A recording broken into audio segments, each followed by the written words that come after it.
Quest presents an unabridged recording of The Promises of a King by K.M. Ashman, narrated by Toby Longworth. Prologue. Winchester, April, A.D. 1053.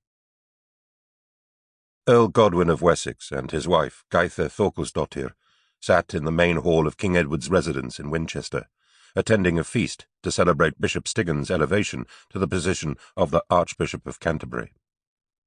The winter had been hard for the Godwin family, for, despite their full return to prominence, there had still been no news of Wulfnorth and Hakon, the two children that had been abducted by the Norman bishop Robert of Jumièges the previous year, and the Earl was keen for the weather to break, so he could continue his search in Normandy. Despite this, the feast was a merry occasion, with many prominent earls and lords in attendance, and, despite their worry, both Godwin and Gaitha were starting to enjoy themselves. The evening was drawing to a close when Godwin saw one of the royal servants whispering in Edward's ear and pointing towards him. The king glanced in his direction before dismissing the servant and summoning Godwin to approach. "Eldith," said the king, turning to his queen, "would you allow your father to sit beside me for a moment? I have important news he should hear." "Is it about my brother and nephew?" asked Eldith, a look of fear on her face. "Have they been hurt?" "No, but the matter is no less grave.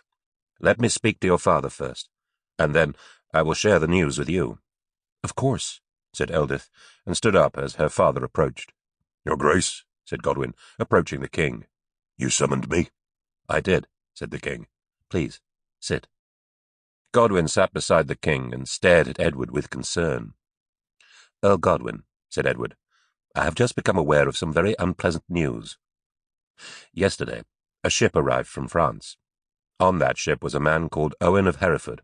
I believe you know him?" "I do," said Godwin. "He is one of my son's huscarls.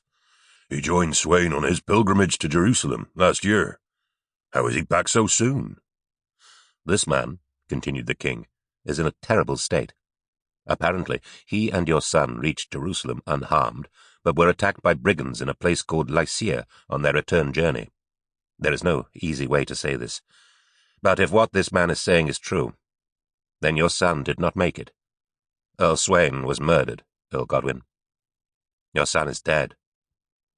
For a few moments, Godwin looked at the king, hardly able to take in the news.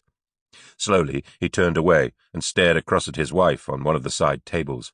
His heart raced, and he felt sick as the blood rushed to his head. Slowly, he got to his feet, knowing he had to talk to her. Sample complete. Ready to continue?